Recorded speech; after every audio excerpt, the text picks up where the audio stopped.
Recent గా అఘోరి తెలంగాణ నుంచి ఆంధ్రప్రదేశ్కి వచ్చేసి ఏం చేసిందో తెలుసా? మీరు మాత్రం ఇంతకు ముందు చేసిన రచ్చరచ్చ చేసిందేమో అనుకుంటూ ఉంటారు, కానీ కాదు. ఇది డిఫరెంట్ గా ఒక అమ్మాయిని అబ్బాయిని లవ్ చేసింది, వాళ్ళిద్దరిని పెళ్లి చేసుకుంది.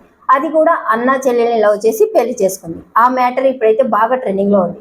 అఘోరి అంటే శ్మశానాల్లో తిరుగుతుంటారు, కాశీలో తిరుగుతుంటారు, వీళ్ళు శవాల్ని తింటూ బ్రతుకుతూ ఉంటారు, ఇలా విభూతి పూసుకుంటూ ఉంటారు అని నేను అనుకునేదాన్ని. కానీ ఈ అఘోరి మాత్రం ట్రెండ్ కోసము అంత ఇంత హల్చల్ చేయట్లేదు.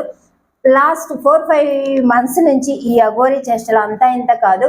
పోలీసుల్ని అటు తెలంగాణని ఇటు ఆంధ్రప్రదేశ్ని హడలెత్తిస్తూ ఉంది. అఘోరీలు ఇలా కూడా ఉంటారా అనేటట్టు చేసింది. ఇప్పుడు రీసెంట్ గా ఒక ట్విస్ట్ ఇచ్చింది. అదేంటి అంటే 2024 నవంబర్లో ఒక సిచ్యువేషన్ జరిగింది.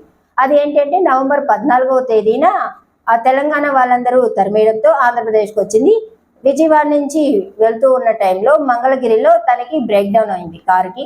దాన్ని వాటర్ వాష్ చేసుకొని బాగా సర్వీస్ చేసుకొని ఈ తరుణంలోనే అక్కడ ఉండే ఆంధ్రప్రదేశ్ వాళ్ళందరూ కనిపెట్టి వీడియోలు అవన్నీ తీయడం స్టార్ట్ చేశారు. దాంతో అఘోరికి కోపం వచ్చేసింది, వాళ్ళందరి మీద గొడవ వేసింది. తర్వాత ఒక విలేకరు వచ్చి వీడియోలు అదంతా చేస్తుంటే వాళ్ళ మీద కూడా బాగా గొడవలు పెట్టింది. తర్వాత పోలీసులు వీళ్ళందరూ రావడంతో ఈ హైవే మీద బైఠాయించింది. లేవమండంతో లేయలేదు. ఇది బాగా గొడవైంది. ఇంకేం చేయాలో అర్థం కాలేదు పోలీసులకి. తన్ని అరెస్ట్ చేసి పోలీస్ స్టేషన్కి తీసుకెళ్లారు. పోలీస్ స్టేషన్ కి తీసుకెళ్లిన తర్వాత తన మీద బట్టలు అయితే లేవు. ఇలా బట్టలు లేకుండా ఉండడంతో వాళ్ళకి చాలా గలీజ్ అనిపించింది. ఆల్రెడీ తను ట్రాన్స్జెండర్ గా మారింది, అమ్మాయి లాగా. గలీజ్ గా అనిపించడంతో ఎవరైనా వచ్చి బట్టలు వేయండి అనే క్రమంలో శ్రీవర్షిణి అనే విజయవాడ ఒక అమ్మాయి వచ్చి తనకి బట్టలు వేసింది. అప్పుడు ఆ అఘోరికి శ్రీవర్షినికి పరిచయం ఏర్పడింది. దీని తర్వాత అక్కడి నుంచి అఘోరి వాళ్ళ ఇంటికి వెళ్ళింది. అక్కడే 4 days స్టే చేసింది. వాళ్ళ ఫ్యామిలీ వాళ్ళు కూడా ఫస్ట్ భయపడినా కూడా ఇంకా అతిథి అనుకుని భయపడో ఏమో ఆమెకి షెల్టర్ ఇచ్చారు. ఈ తరుణంతో వర్షినితో బాగా ఫ్రెండ్షిప్ ఏర్పడింది. అప్పుడే తనకి హర్ష అని ఒక అన్నయ్య ఉండేవాడు. వాళ్ళ అన్నయ్యని తాకరాని చోట్ల తాకడము, మీ అన్నయ్యతో నాకు పడుకోవాలంది అని చెప్పడము, ఇలాగ తను వర్షిని కూడా అరేంజ్ చేసింది. జరిగింది అని కొంతమంది అంటున్నారు, వీడియోలు కూడా వచ్చాయి. జరగలేదు అని హర్ష అయితే అంటున్నాడు. కానీ ఇప్పుడు హర్ష అనే వ్యక్తి ఏం కంప్లైంట్ ఇచ్చాడంటే వర్షిని అఘోరితో వెళ్ళిపోయింది, వాళ్ళిద్దరిని పెళ్లి చేసుకుంది, వర్షిణిని తీసుకుని వెళ్ళిపోయింది, తనని తీసుకొచ్చి వాళ్ళకి అప్పగించాలి అంటున్నారు. వశీకరణం ఇదంతా చేయడంతో తను శ్రీవర్షిని అఘోరి మాయలో పడిపోయింది, తనతో వెళ్ళిపోయింది అని చెప్తున్నాడు. నిజాలు బయటికి రావాలి. కానీ ఇది ఒక పేద కుటుంబం కావడం వల్ల శ్రీవర్షిని అఘోరితో వెళ్ళిపోయినా కూడా పట్టించుకునే పరిస్థితులు అయితే లేవు. ఒకవేళ ఒక రిచ్ కిడ్ అలాగ ఉంటే, వేరే అమ్మాయి కానీ అంటే ఇంత కంప్లైంట్ ఇచ్చినా కూడా పట్టించుకోకుండా ఉంటారా? ఆల్రెడీ వాళ్ళ అన్నయ్య హర్ష, వాళ్ళ ఫ్యామిలీ మెంబర్స్ అందరూ మాట్లాడటం జరిగింది. తను మాత్రం రాను అంటుంది. కానీ అఘోరి మాత్రము తనకి ఇష్టమైతే తీసుకెళ్ళండి, నేను బలవంతంగా పంపించను అని చెప్పి అనుకుంటూ ఉన్నారు. పంపించకపోతే ఆమె గట్టిగా చెప్పుకుంటుంటే వెళ్ళిపోయి ఉండేదేమో. కానీ అఘోరి మాత్రం పంపించడం లేదు. దీనికి సొల్యూషన్ ఏంటో అర్థం కావట్లేదు. ఈ అఘోరి మాత్రం కొంతమంది అనుకుంటున్నారు ఆంధ్రప్రదేశ్ నుంచి కూడా పంపించేయాలి అని.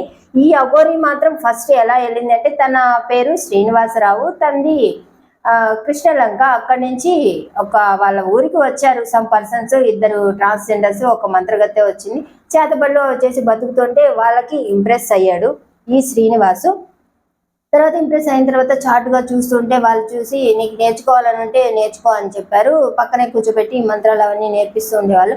తర్వాత వాళ్ళు వెళ్ళిపోతూ ఉన్నారు అనుకున్న టైంలో స్కూల్ మానేసి వచ్చి వాళ్ళతో వెళ్ళిపోయాడు. వాళ్ళని అడిగేసరికి సరే రా అన్నారు.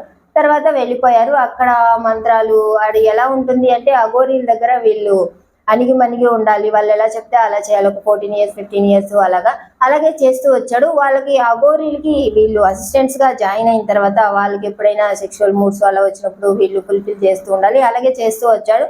కానీ ఎంత కాలమైనా అఘోరీలు తన మంత్రతంత్రాలు ఇవన్నీ నేర్పించకపోవడంతో తను ట్రెండింగ్ లోకి రావాలి, సోషల్ మీడియా సైడ్ రావాలి అనుకుని హల్చల్ చేసి ఇలాగా అందరికి ఫోకస్ అయ్యేటట్టు చేసుకున్నాడు.